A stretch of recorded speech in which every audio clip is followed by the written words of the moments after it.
shall practice listening to the bell and breathe together 3 times. 3 sounds of the bells, and 9 in breath and out breath. And then the children are invited to follow the Sandangam and have the Dharma talk somewhere outside. And the children will be invited to join us for walking meditation after the Dharma talk. We'd like to have you with us doing walking meditation. So please, this morning, you, after having breathed in and out with us, 3 sounds of the bell, you stand up and you bow to the Sangha, and then you go and practice with the young monks and nuns. Okay?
Excellent.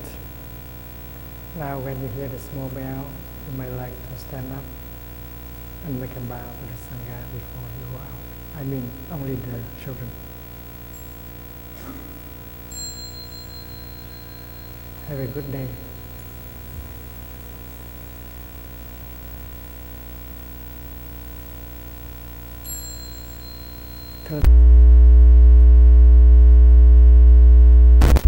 Turn around. Okay, thank you. Here, you go follow the 2 sisters.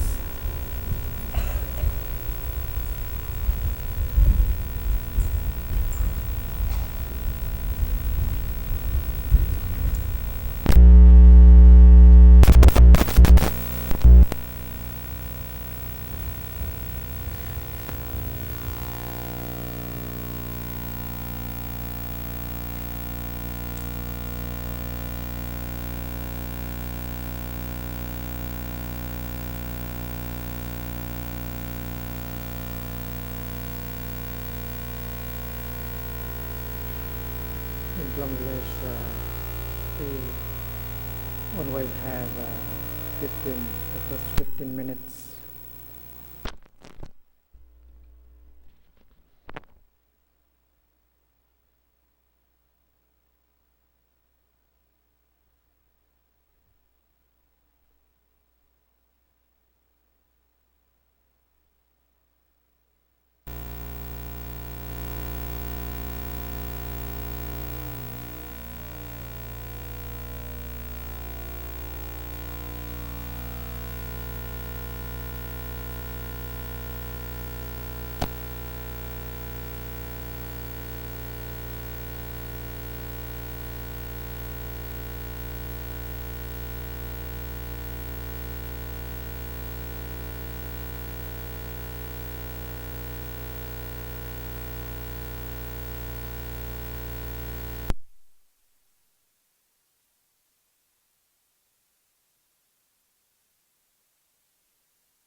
Good morning, dear friends. The practice and the teaching that we receive here was the practice and the teaching that people received during the time of the Buddha. It's very basic. It's very practical. There is no abstract things. There is a sutra called the Sutra on Mindful Breathing that all the monks and the nuns knew by heart. And then there is a text on how to practice mindfulness, recognizing what happens in the body, in our feelings, in our perceptions.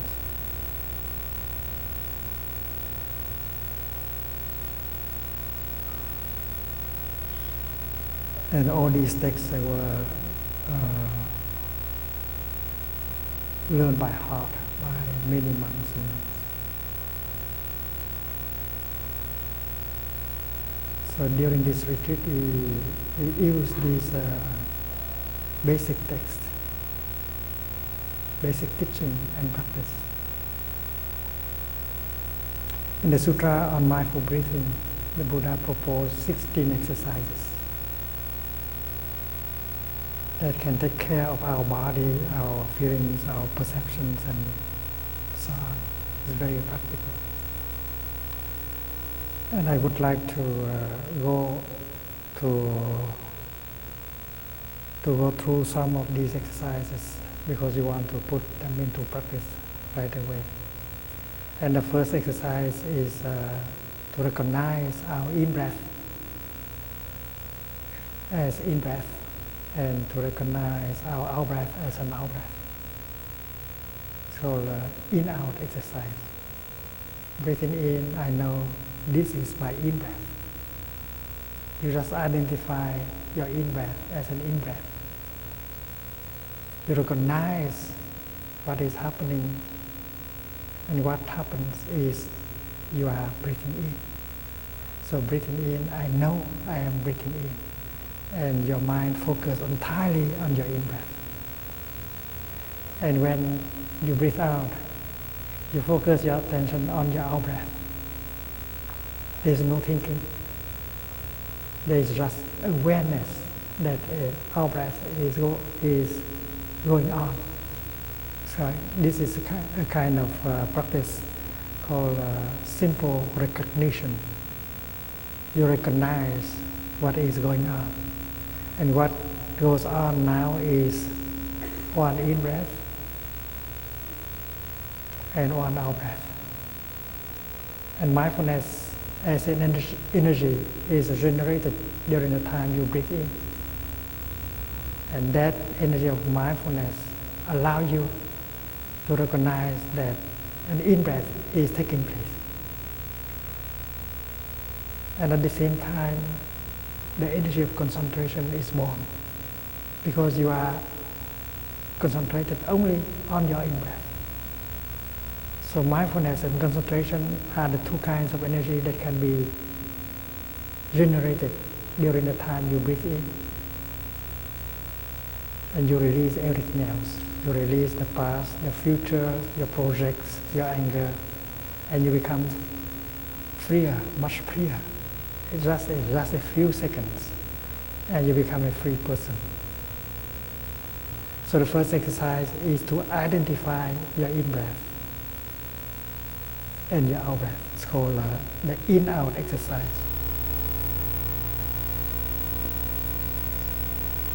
And when we sit on the bus, on the train, or while we drive our car, we might like to enjoy recognizing our in-breath and out-breath. And the practice can go very deep also. And it can bring insight because the three kinds of energies in meditation is mindfulness, concentration, and insight. Mindfulness concentration always brings insight, and insight has the power to liberate, to transform. Suppose you breathe mindfully, you bring your mind home to your body, and during the time you breathe in, you establish yourself in the here and the now. And you can get the insight that you are alive. You are truly here, truly present in the here and the now. You are alive. To know that you are alive is already an insight, is already a kind of enlightenment, a kind of awakening. You are awake on the fact that you are there alive. And when you breathe out, you enjoy your being alive. So your out breath may be a celebration of the fact that you are alive. So this very simple exercise can be a very deep practice, and it can bring joy and happiness right away in a few seconds. So the first exercise is in-out, recognizing in-breath and out-breath. The second exercise of mindful breathing is breathing in. I follow my in-breath from the beginning to the end. And this exercise is to follow your breath. The first one is to identify. The second one is to follow. Suppose this marker represents my in-breath. It begins here and ends here. It may last 3 or 4 seconds. And suppose this finger is my mind. With my mind, I follow my in-breath from the beginning to the end, without any interruption. That during the 4 or 5 seconds, you are fully aware, mindful, and concentrated. You are really concentrated on your in-breath. So this helps cultivate more concentration. Breathing in, I follow my in-breath all the way through. There is mindfulness and concentration. Breathing out, I follow my out-breath all the way through. And all these, during all these seconds, mindfulness and concentration are cultivated. And it is enjoyable also.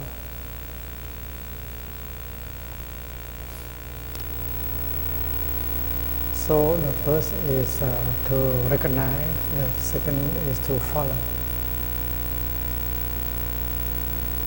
The third is to recognize your body. Breathing in, I'm aware of my whole body. During your in-breath, you bring your mind home to your body and you unify the two. When mind and body are together, you are truly there in the here and the now. In our daily life, very often our body is here, but our mind is in another direction, elsewhere. Very often our body is without our mind. Our mind is caught in our projects, in our anxiety, in our fear, in the future, in the past. The body is there, but the mind not there. So mindful breathing is to bring the mind home to the body. And this is the exercise helping us to do so. Breathing in, I am aware of my body. Between the mind and the body, there is something called the breathing, the kind of bridge that links body and mind. You are dispersed. Mind and body go in different directions. But the moment when you focus on your in-breath and breathe in mindfully, your mind and your body come together. And it takes only 1, 2, 3 seconds to bring the mind back to the body. And when mind and body are together, you are no longer lost in the past or in the future. You are established in the here and now, like a miracle. Very quick. It needs only 1, 2, 3 seconds. It's a kind of resurrection, because you are alive only when you are truly there in the here and now. And in order to be truly alive, fully present, one in-breath taken mindfully is enough. So it's a miracle. Breathing in, I'm aware of my whole body. Breathing out, my mind is with my body. I'm established in the here and the now. And the fourth exercise, the third is aware of body. And the fourth is to release the tension in the body. Breathing in, I release the tension in my body. When we are home to our body, we may notice that there is tension and pain and stress. And we would like to do something to help the body. So we breathe in and allow the tension to go. Releasing the tension is the purpose of the fourth mindfulness, mindful breathing. The fourth exercise of mindful breathing. So with the third, we come home to our body, and the fourth, we release the tension in our body. So in a lying position, or sitting position, or walking meditation, with mindful breathing, we can always release tension in our body.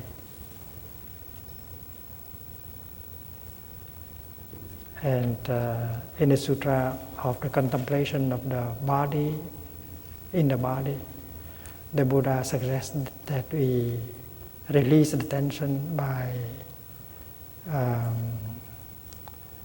serving our body, different part of our body. He said, suppose a farmer goes up to the cellar and bring down a bag of seeds. And he opened one end of the bag and allowed all the seeds in the bag to flow on the floor. And with eyes still in good condition, he recognized the seed of kidney beans, the seed of mung bean, the seed of corn, and recognized every kind of seed.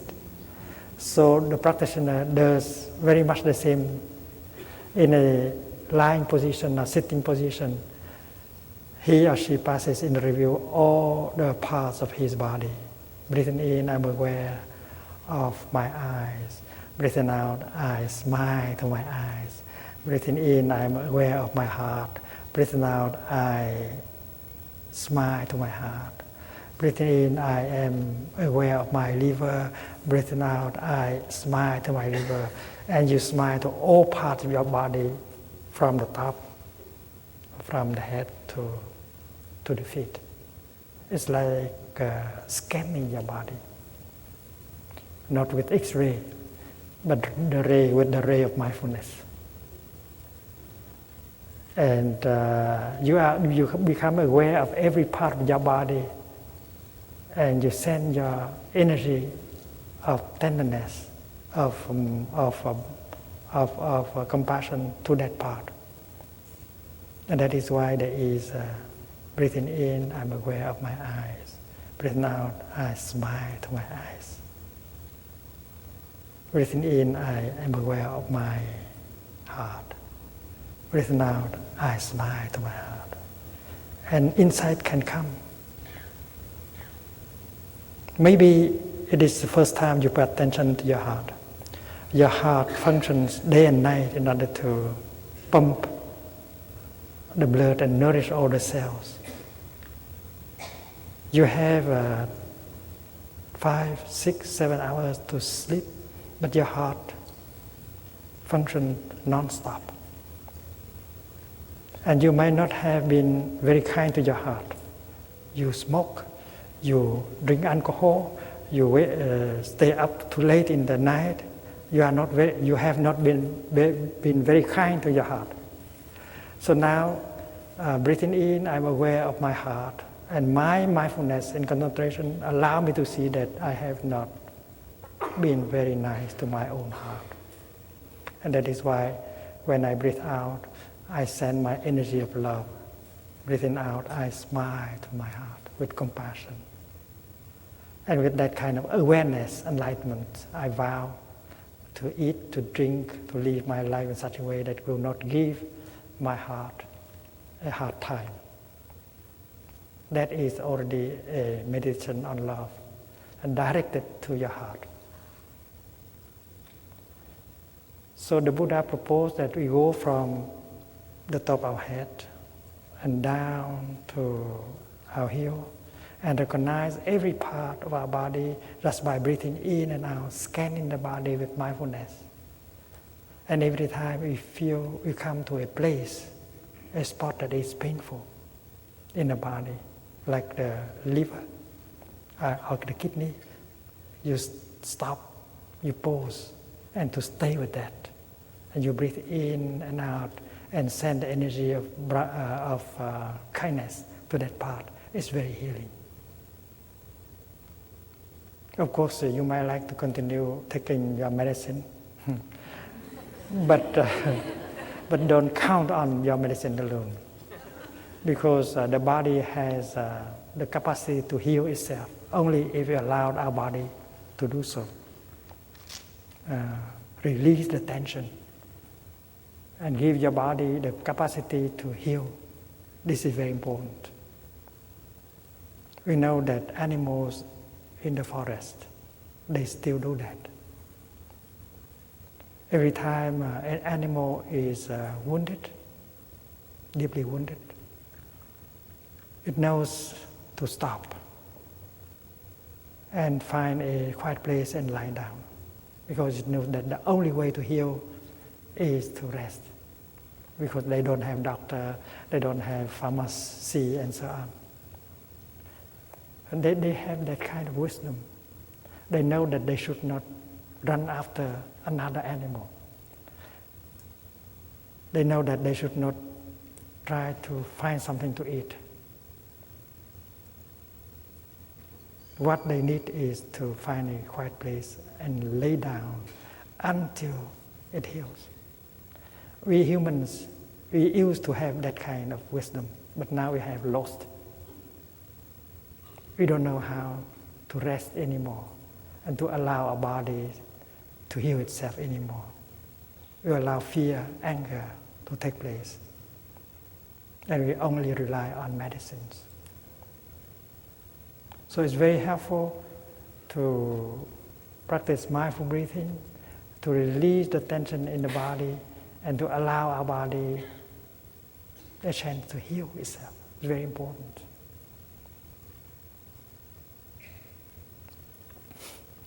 So the fourth exercise is to release the tension in the body. If we allowed the tension to be accumulated for too long in the body, all kind of disease will manifest. That is why it's very important that we know how to release the tension in the body. And each practitioner should master the art of releasing the tension. You are sitting on the bus, on the car. Why don't you allow your body to relax? Why do you stay tight like that?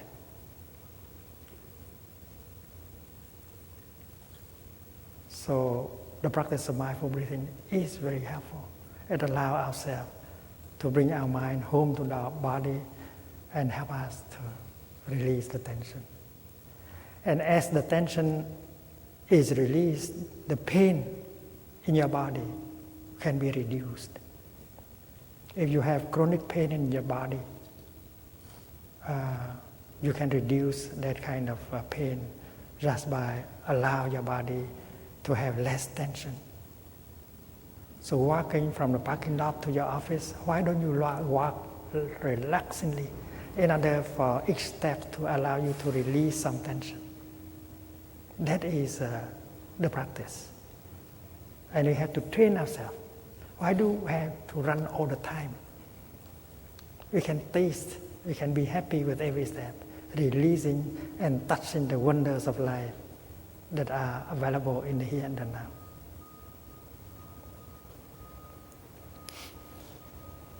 So the third exercise is to be aware of the body, and the fourth is to release the tension in the body. Release tension in body.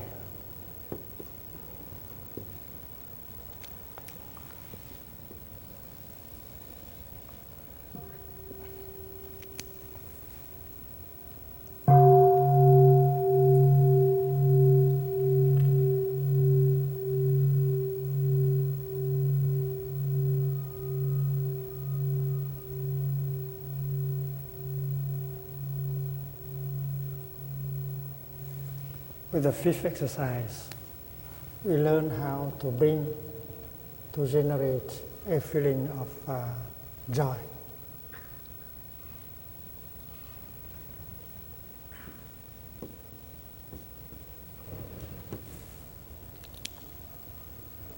This is recommended by the Buddha because we need joy and happiness for nourishment. We may have pain and sorrow to transform, but if we are too weak, if we don't have enough joy and happiness, and then it may not be strong enough in order to handle the pain inside of us. It's like one patient, before going through surgery, the doctor should know that she or he is strong enough to undergo the surgery. So we have to learn the art of nourishing ourselves with feelings of joy and happiness before we are strong enough to handle the blob of pain inside of us. And how to generate a feeling of joy. The Buddha proposed many ways. Using mindfulness concentration, you can generate joy and happiness. The first method is to let go, leave, to release. Listen here.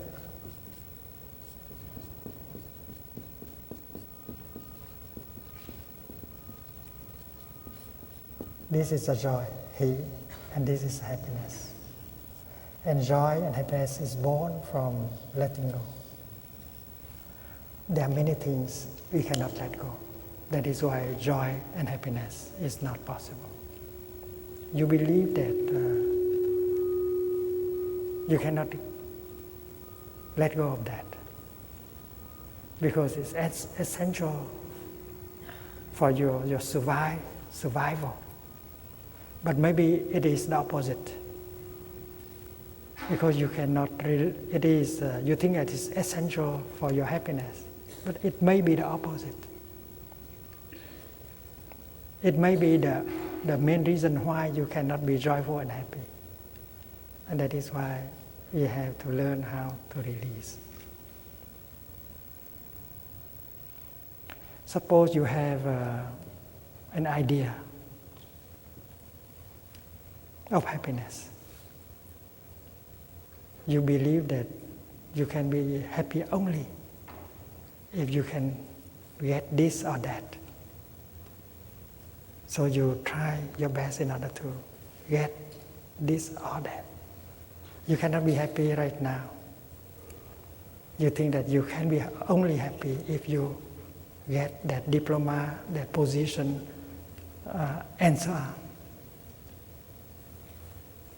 And that's your idea.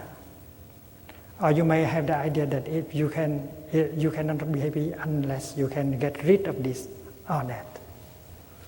So all these are ideas. And it's because of that idea that you continue to suffer. And that is why it's very important to learn how to release the idea.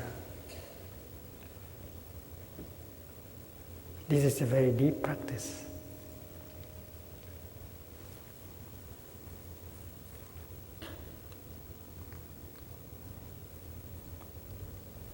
Generating joy and happiness by the practice of releasing is the first proposal by the Buddha.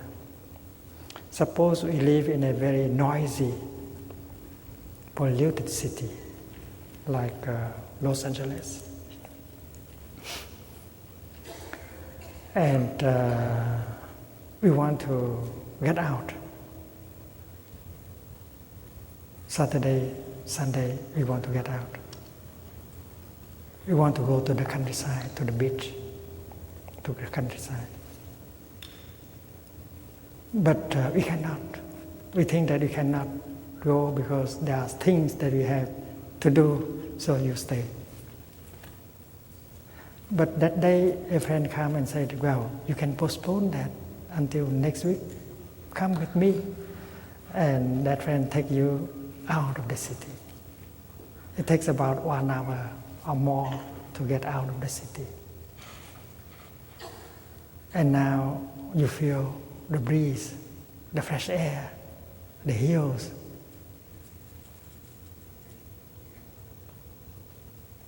And you are so happy, so joyful. And from where that joy has come? You are experiencing joy because you have been able to leave the city behind. So to release something is very important that joy and happiness become possible. And the practice of mindfulness and concentration help us to release.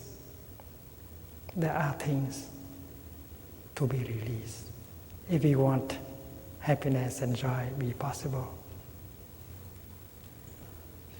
And the first thing to release is our idea of happiness. If you are not happy, it may be you have an idea about happiness. And if you can get rid of that idea, happiness might come right away. The second element that can bring happiness is mindfulness. The word mindfulness in Chinese is composed of 2 parts. The above means the present moment, and the below means the spirit, the mind, the heart. Your mind go back to the present moment. That is called mindfulness. You are not caught in the past, in the future, elsewhere. It goes back to the here and the now and touch the wonders of life in the here and the now. So with the energy of mindfulness, you bring your mind home to your body, and when you are truly there, you recognize that happiness is possible now. There are so many conditions of happiness that are available already. You don't have to wait for another condition. More than enough. So mindfulness is one of the factors that bring joy, that bring happiness. And in the tradition of Buddhist practice, we know that mindfulness is a source of happiness. Because with mindfulness, we go home to the here and the now, and we recognize that we are very lucky, much luckier than many other people. And with these conditions of happiness available, we don't have to wait. We can be happy right here and right now. Just breathe in, or just make one step. Just open your eye in order to get in touch with the paradise of forms and colors around us. So happiness is possible with mindfulness. And concentration also is a source of happiness and joy.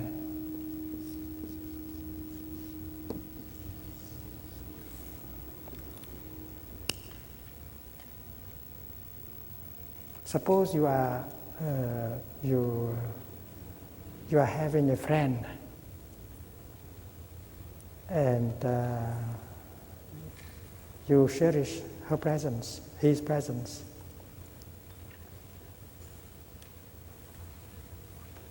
And you want to turn off television in order for you to focus entirely on your friend. If you allow the television on, and then your mind is dispersed, you have to pay attention to this and that and the other. So try to just focus your attention on just one thing.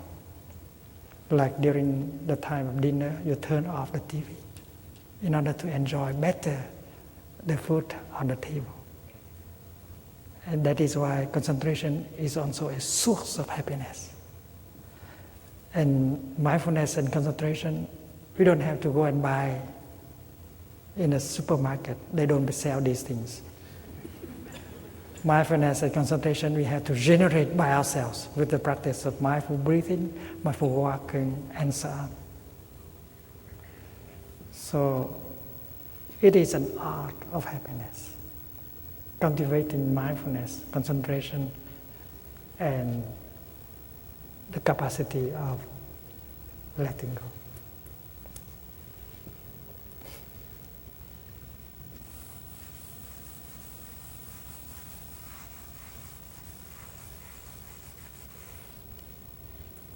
So when there is a feeling of joy, your mindfulness recognize the existence of the feeling of joy so that you enjoy more.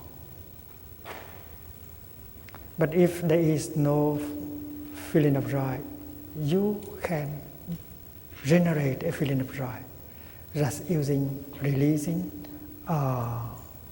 practicing mindfulness and concentration to get in touch with the conditions of happiness that are already there. And the sixth exercise of mindful breathing is to generate a feeling of happiness.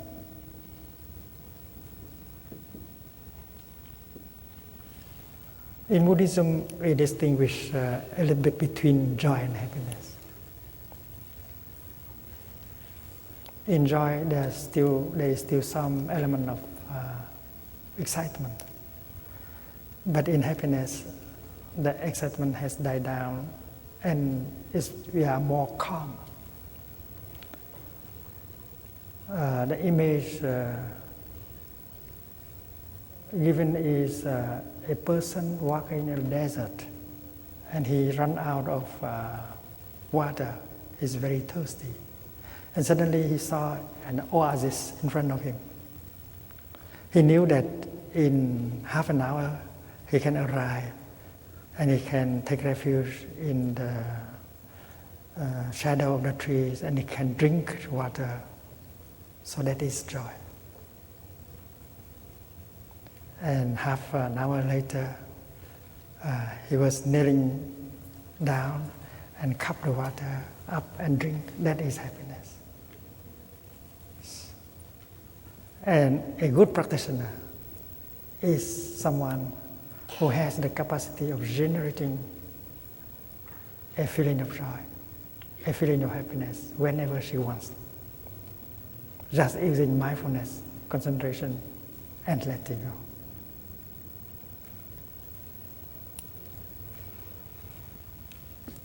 The seventh exercise of mindful breathing is to handle a painful feeling. When a painful feeling arises, the practitioner knows how to recognize and to embrace it tenderly. If you are not a practitioner, and then when a painful feeling arises, we try our best to run away. We play the music. We open the refrigerator, find something to eat, to forget. We read a book. We do anything possible in order to cover up the suffering. But as a practitioner, we should be able to recognize the painful feeling or the painful emotion and try to listen to it and embrace it tenderly, because we can learn a lot from it, and we can also reduce this tension, the suffering. So it is like in the domain of the body, you are aware of your body and the tension in it, the pain in it. On the realm of feeling, breathing in, you recognize the painful feeling, the painful emotion that is there. And you say, hello, my little pain, my little anger, my little despair, I know you are there. I will take good care of you. I'm not running away from you. I will take good care of you. It's like a mother working in the kitchen and hear the baby cry. And the mother would put down anything that she is holding and goes into the room of the baby. And the first thing she does is to pick up the baby and to hold the baby tenderly in her two arms. And that is exactly what a practitioner should do when a painful feeling arises. We have to stop doing things.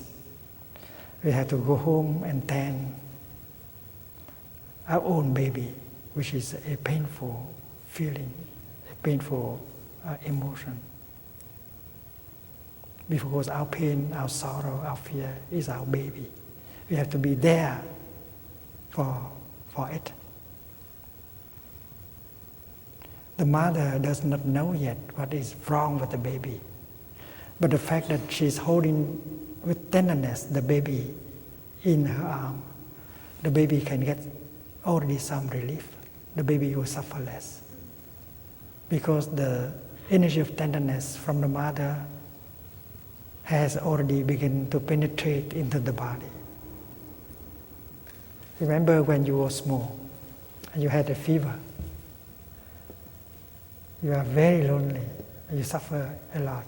And when your mother comes and put her hand on your forehead, she has not done much to help you. And yet, the presence of her hand on your forehead has brought already some relief. So this is exactly what a practitioner should do. We do not know what is the root of our pain, our sorrow, our fear yet. But our capacity of recognizing our pain and embracing tenderly our pain can already help bring some relief. Don't run away from it. Recognize it and embrace it. The seventh is to recognize, and the eighth is to embrace.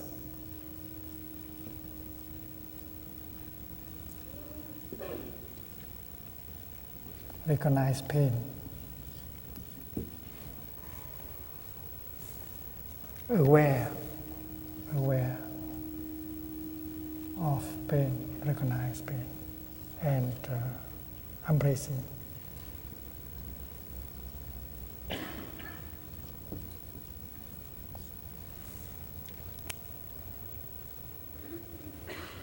After having hold the baby for a few minutes, mindfully, the mother finds out what is wrong with the baby.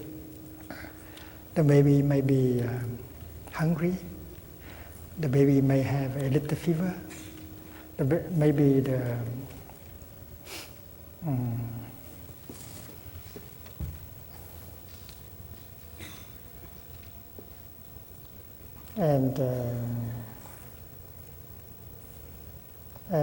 with mindfulness, the mother recognizes what is wrong with the baby, and she can fix the situation very quickly.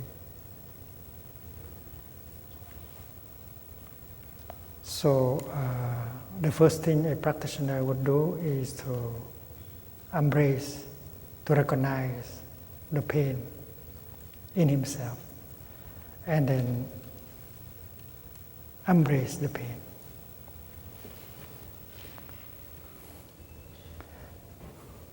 There are two kinds of energies.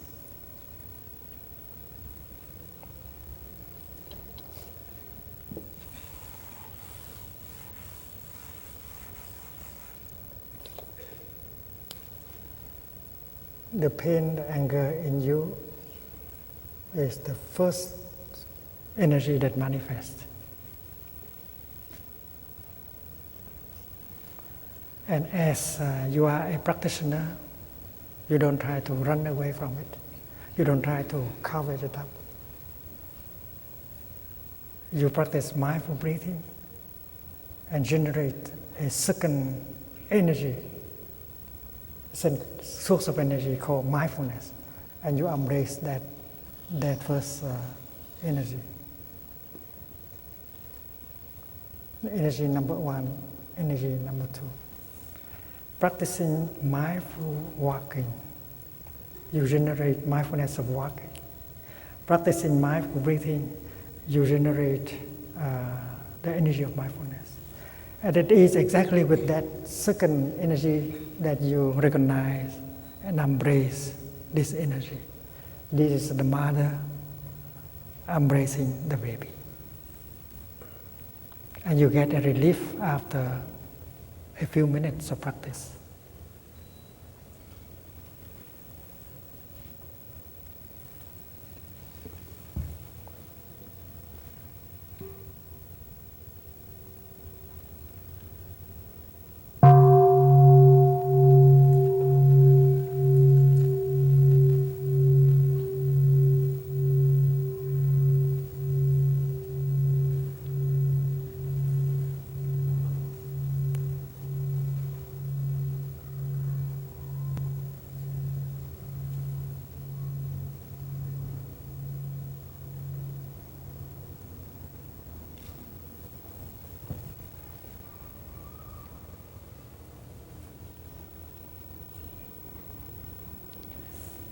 In the sitting position or walking meditation, you continue to practice mindful breathing, and you continue to recognize and embrace the pain, and you get a relief.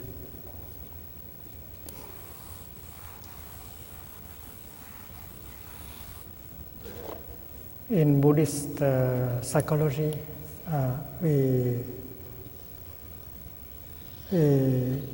we know that there are at least two layers of consciousness. And the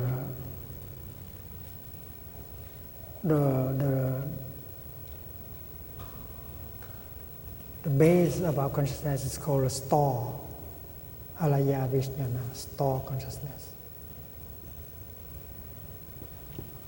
And in the depth of our store consciousness, there are seeds called bija.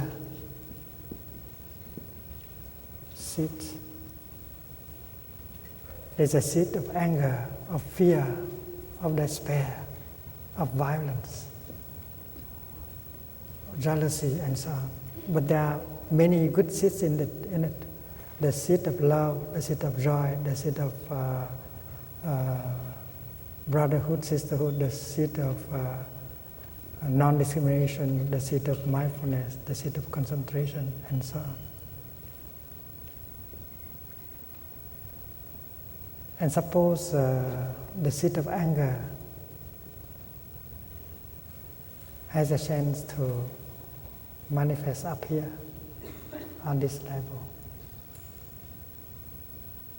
And on this level, our consciousness is called mind consciousness.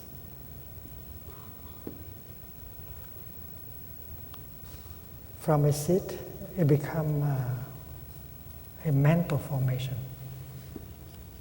Mental formation.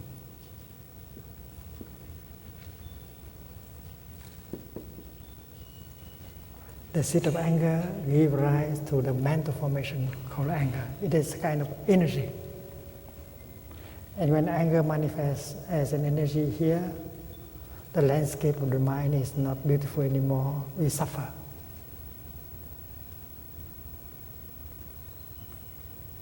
And that is why a practitioner would not allow that situation to continue. But she does not try to suppress, to fight against that, because that is violence. Therefore, she invites the seed of mindfulness down here to come up. With the practice of mindful breathing, she invites the seed of mindfulness to come up. And then there is another mental formation called the mental formation of mindfulness. In fact, mindfulness is a mental formation, a good one. This is anger. And mindfulness is an energy, is recognizing and embracing the energy of anger. This is the first step of the practice. And she can get a relief. If she maintains mindfulness longer and concentration become powerful, she can have a deep look into the nature of the anger. And that kind of insight can help liberate and transform anger. But that is the object of other exercise that will follow. Here, only the practice is to recognize and to embrace. And as a beginner in the practice, our mindfulness may not be strong enough in order for us to recognize and embrace our pain. That is why it's very helpful to belong to a community of practice. We call it Sangha. A Sangha is made of several members who knows how to practice mindful breathing, mindful walking, generating a collective energy of mindfulness. So if your mindfulness and concentration is still not strong enough, you might like to come and sit with us and profit from our collective energy. You say, dear Sangha, here is my pain, here is my sorrow, here is my anger. It's too big for me to embrace because I'm just a beginner. So you allow the Sangha to transport you, to embrace you. Sitting in the Sangha, you entrust yourself to the Sangha. It's like a drop of water.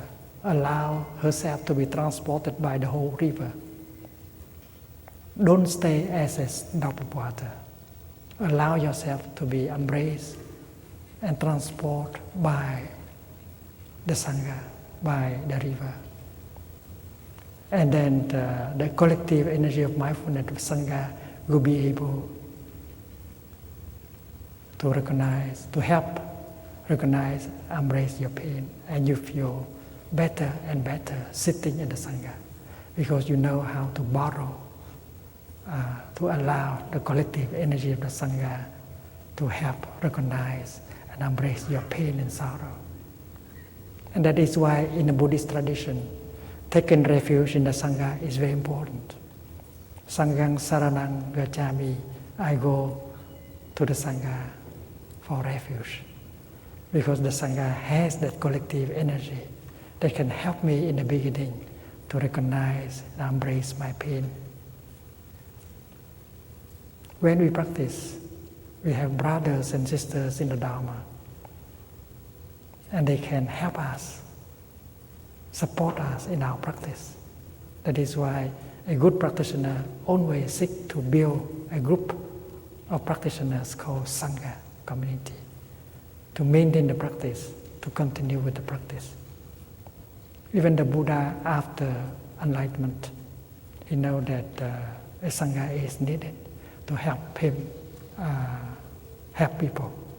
So the first thing he did after enlightenment is to go and look for members of a Sangha. And the Buddha was a very excellent Sangha builder. In no time at all, he built a Sangha of 1,250 monks, mostly young people. And they began the career of a Buddha. A Buddha without a Sangha cannot do much. And we as a practitioner, we should know that a Sangha is needed in order to maintain our practice strong.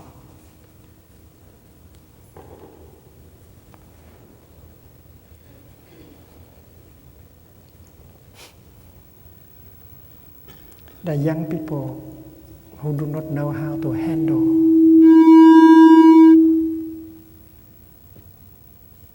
a painful emotion like despair, anger. And many of them believe that the only to stop suffering is to go and kill themselves. That is why there are so many young people committing suicide. In Hong Kong, the young people, they jump from a high building to their death. There are many in Japan, young people in Japan, in the United Kingdom. Just because the young people do not know how to handle a painful emotion. But in the light of the practice, an emotion is something impermanent. An emotion is something that comes, stay for some time, and will have to go. And you are much more than an emotion. Why do you have to die because of just one emotion? That is why we had to tell the young people. We have to transmit to them the way to handle a strong emotion. And if they know how to handle a strong emotion, they will not have to go and kill themselves. And how? With the practice of mindfulness and concentration. When a strong emotion is about to come, you know. You stop thinking, you stop talking, you stop doing things. You go back to yourself and practice the mindful breathing in a sitting position or lying position. Don't stay on the level of the head. Don't continue to think. The more you think, the more the emotion can become stronger. The stronger it may become. We should not stay on the level of the intellect. We have to bring our mind down to the abdomen. There is a spot a little bit below the navel called the dandian. This is a spot where you have to concentrate. It's like a tree standing in a storm. It's vulnerable to be on the top of the tree. If you go down and embrace the tree, you are safe. And the trunk, our trunk is down here. So when the emotion comes, it is like a storm. You don't think, you don't look, you don't listen. You stop everything. You stop feeding that emotion. You go home, practice generating the energy of mindfulness, and just become aware of your in-breath and out-breath. Breathing in, my abdomen is rising. Breathing out is falling, rising, falling. That's the only object of your mind. No thinking, no looking, no listening. Just become aware of your in-breath and out-breath. Concentrated entirely on the fall and the rise and fall of your abdomen. You may stay in a lying position. You may like to put your hand on your stomach and feel the rising and falling of your abdomen. Just that. And then you can survive the emotion easily. The emotion can stay for 15 minutes or half an hour or even 1 hour. But you are safe with the practice. Because there is awareness that an emotion is only an emotion. An emotion is impermanent. An emotion that is something that comes, stay for some time, and finally have to go. I don't have to die just because of one emotion. And if you have that in mind, mindfulness, and then you are confident enough. And when the emotion is gone, you are happy. You say that next time when it comes, you just do that. And stay firm and not blown away, carried away by the emotion. And let us not wait until we have a strong emotion in order to begin the practice, because we will forget. So let us try every day the practice of deep listening, abdomen breathing, belly breathing, deep breathing, and become aware of the rise and fall of abdomen. And after something like 3 weeks, it become a habit. And that is enjoyable also. And every time a strong emotion comes, we remember to practice. And you can very easily survive a painful emotion. If you have a child, teach her, teach him. Darling, hold my hand. Shall we practice together? Breathing in, my abdomen is rising. Breathe out, is falling. Don't think.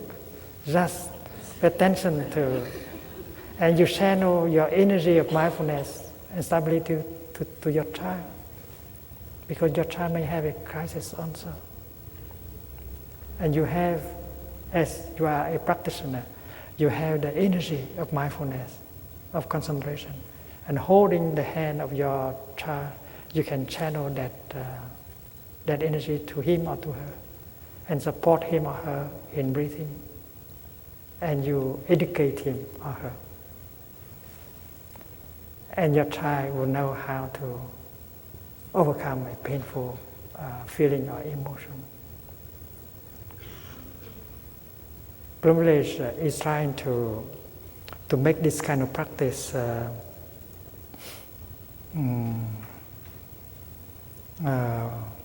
available to the young people. We have organized a young movement for the movement for young people called Wake Up in every country, and the young people are learning these kind of things.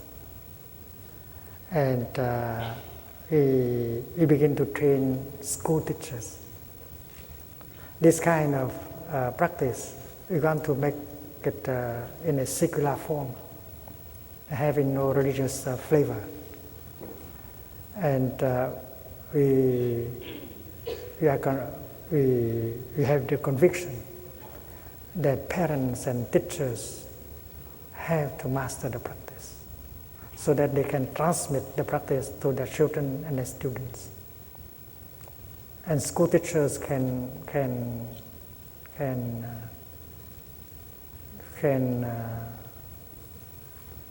transmit the practice to their students, the student in the class.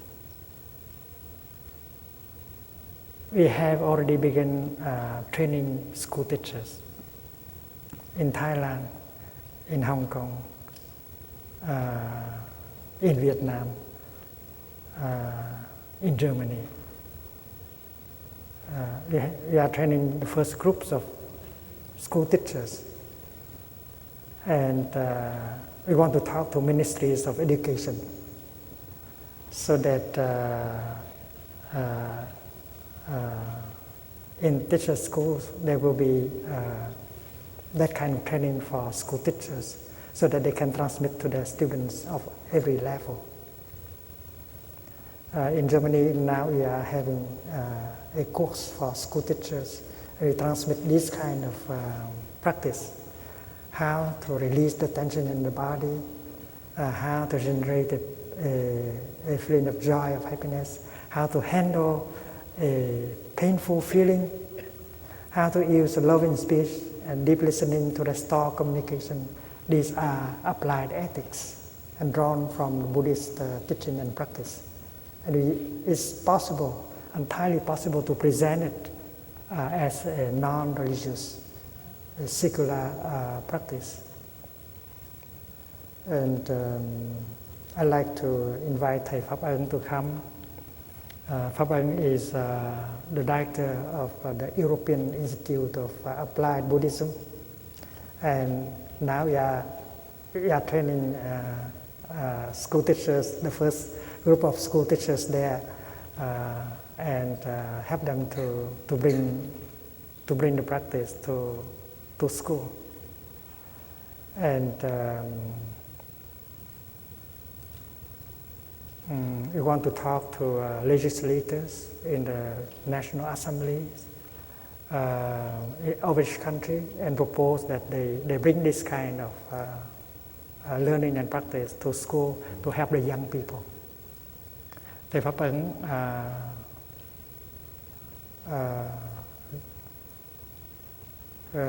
was a scientist. He graduated from MIT. And he now serves as the director of the European Institute of Applied Buddhism. And he will tell us something about his work there.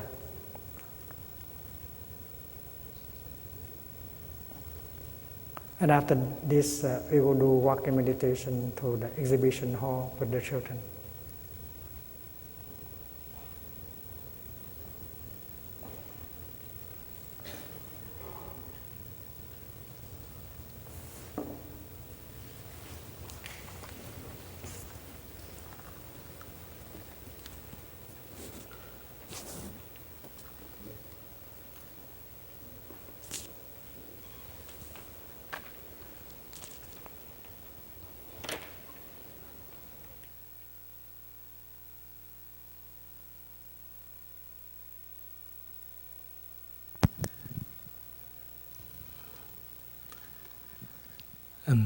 Dear respected Thầy, dear respected brother and sister in the community, on the behalf of the brother and sister at the European Institute of Applied Buddhism in Germany, we are very happy to be here with you, and we would like to send a greeting of the brother and sister there to all of you today.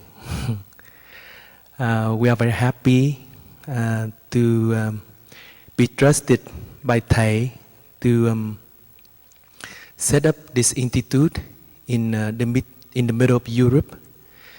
This is a very important project that Thầy had dreamed and worked with for all of his life. In the early 1960s, when Thầy came to the West, he introduced the form of Buddhism called Engaged Buddhism. And if you go onto the internet and you search, the founder of that term is Thầy. And in 2008, after the trip to Vietnam, and after many years of visiting different Buddhist institutes around the world, Thầy had the feeling that we can do more. We can bring the teaching of the Buddha more to the modern society. And Thầy now promote a form called Applied Buddhism.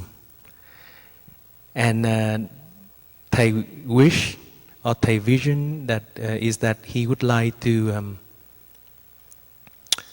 find a way, find a technique in the treasure of the wisdom of the Buddhist teaching, so that we can apply it to the modern time.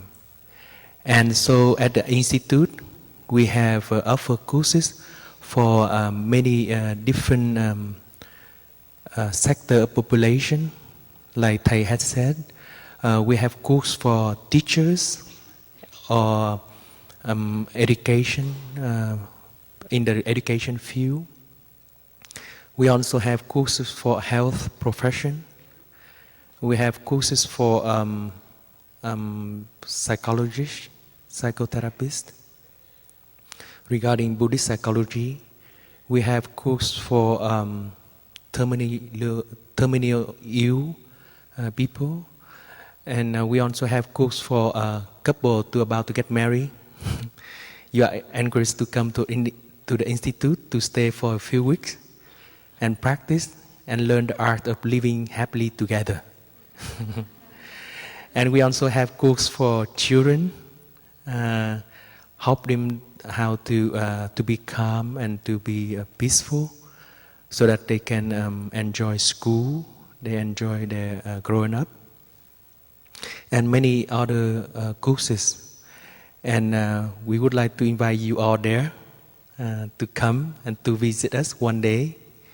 Germany is a very beautiful country, and the language is very beautiful, even though it's a bit difficult. We are all learning German now in our institute, and I've been learning for 6 months now. I will take the exam soon. In order to help with this project,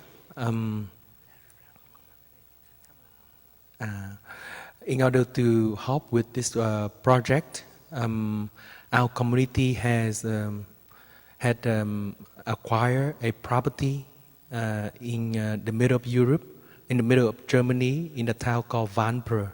It's about 45 minutes east of Köln or Cologne or Bonn, the old capital of West Germany, 45 minutes away. It's very beautiful surrounding with landscape, very peaceful, and it's very interesting that when I initiate this project, I myself, reluctant to do it because I don't feel that I have enough strength, and I'm afraid because the scale of the project is very big. It's a long-term project. They would like to help not only this generation, but he wants to help many future generations to be in touch with the practice and to continue the practice much further into the future. So it's very great vision that is difficult. So, but anyway, I came to be there, and we have acquired a property.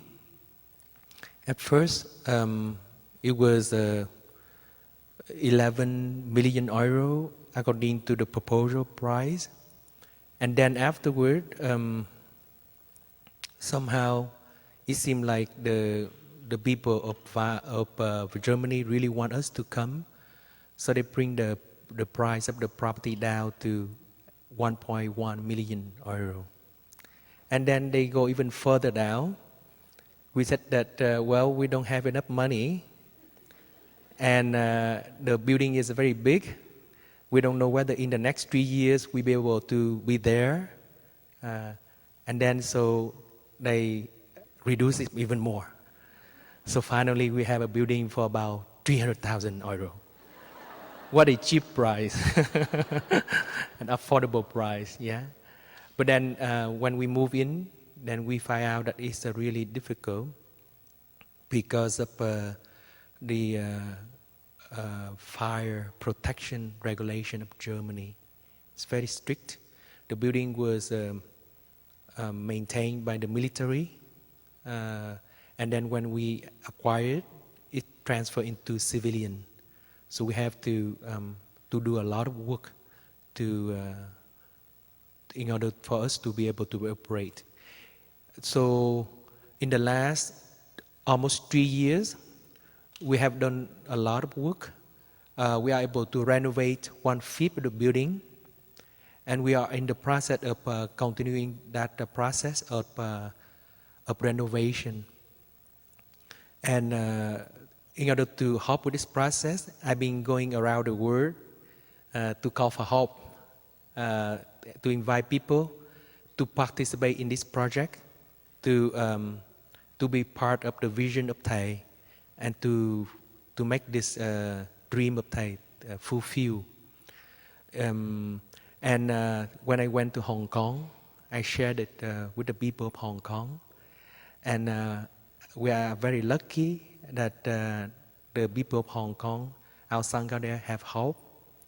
Up to this moment, in the last 3 years, they have help. They have contributed almost 300,000 euro for the project, thanks to the work of many people, especially Professor Eva Yuan of the School of Design of Polytechnic, Hong Kong Polytechnic University, and she helped to bring also one part of Thai teaching to the people. That is an aspect of art. Everyone knows that Thai write very beautiful calligraphy, and many times in his teaching, Thai said that I'm not only a Buddhist monk, I'm also a soldier for human rights. He's a peace activist. He's an artist. He's a writer. He's a poet. So Thầy has many manifestations. So one of his manifestations is an artist. And when we come to Hong Kong, there are people who look at Thay's calligraphy, and they said that in his calligraphy, there's a lot of chi. If you look it very carefully, you feel after a while very peaceful state. And in 2005, when I went to Vietnam, we only want to present this aspect of Thai to the Vietnamese people. But the Vietnamese government do not accept it. So we are able to do that in Hong Kong. So we have the exhibition in Hong Kong. We have exhibition in Taiwan. And here in Vancouver, Professor Eva Yuan is kind enough to help us to have the exhibition here. And so you, during the next few days, you can enjoy to see that. And we would like to thank Dr. Larry Sproul, the director of the Development College for Interdisciplinary Study. He had helped to sponsor the exhibition space in the Asian Study Center here on the UBC campus. And there are many people who have helped to for this project to be possible, among whom there are Zanish, John Kraft, Jenny Gibson, Mock, Lilio, Florence, Mrs. Yuan,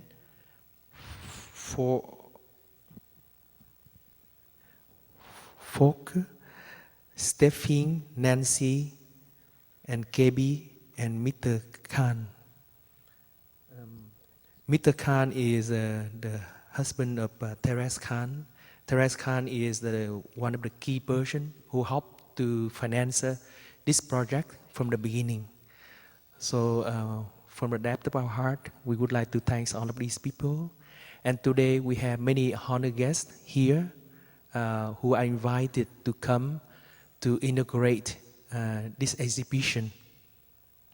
And because we don't have the sound system at this space, Asian study, so now we would like to invite Eva to come up to say a few words about the exhibition, and she will be happy to share with everyone later on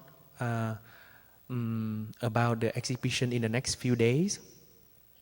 And after this, we will have a chance to practice walk meditation with Thầy and our honored guests to come to the hall, but we will go through the hall in silence to enjoy the peaceful spirit of the exhibition, and then we will walk out as a walk meditation through that space.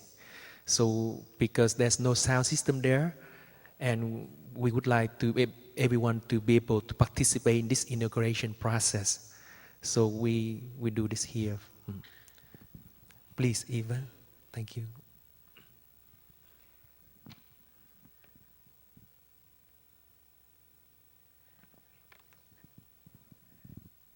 Thank you, Thich Nhat Hanh. Although I had told Thich Nhat Hanh that I don't want to speak, and although I'm a teacher at the university, I have not speak to the size of audience like 800 something. So pardon me if I don't speak well, but I would like to deeply say something from my heart. I'm very, very pleased to be in Vancouver this time because I lived here a long time ago. I lived here during the 80s. And Vancouver has given me so much. And in fact, in 1985, I had my exhibition at the Asian Center Auditorium myself. And I loved the space. So this time when we think that if Thai's calligraphies could fit in that beautiful environment, and for the retreatant to share in that environment, it will make it perfect. And for this exhibition project, I started off like a dream. I met Thai only last year. Many of you here, I'm sure, you have seen him and learned from him long times ago, many, many years before me. So you are my brother and sister, older brother and sister. I'm the youngest. But when I met Thai in EIAB last year, I was so moved. He actually touched my head, and I cried. I don't know why. But later on, the brother and sister keep telling me that whoever been touched by Thai, particularly the head, you are very likely to be a monk or a nun. So, I don't know, but I'm still here working on the project for 1 whole year. Since June last year till this year now, August, I managed to mount 3 exhibitions, 1 in Hong Kong, 1 in Taiwan, and now in Vancouver. And I produced 2 books, which are very beautiful. Some of you may have seen it. And there are a lot of other reproductions of his work. So please, in these 3 days, very short time, do come in the Asian Center Auditorium to share the joy of Thai's work. And I will be there from 7:30 to 7:30 to meet you all and to speak to you. And hopefully, you got so much inspiration because you have a chance to practice the calligraphy there yourself. Once you practice it, and you look at Thai's calligraphy again, I'm sure you find out it's very difficult. So when you look at somebody have already created calligraphy theirs, okay, you will be confident you could try as well. And once you try it, hopefully you got so inspired. Don't forget to support EIAB. The reproduction, we have poster, we have postcards, and we have books. They are for you to take home with your donation. Thank you very much. I'll see you soon. Thank you. Later on, during the retreat, we have a time to present more about the EIB. But for now, we would like to invite everyone to have walk meditation with Thai. So we first massage our feet, and then please allow me to welcome our honored guest, and I will invite them to see Thai, and we will follow Thai and our honored guest to the exhibition center. Yeah, thank you so much. Dear friends, concerning the change of location for the Dharma discussion, since we don't have a lot of time to make an announcements, those information will be posted outside the office, which is on your left, the glass room when you entered from the door from the parking lot. And the office will be open every day from 1:30 to 2:30. So if you have any questions or concerns about registration or the retreat schedule or location of Dharma discussion, please visit us. We'll be there from 1:30 to 2:30. And if you're sitting on chairs, would you mind folding your chairs and stack them to the side? If you're on the side of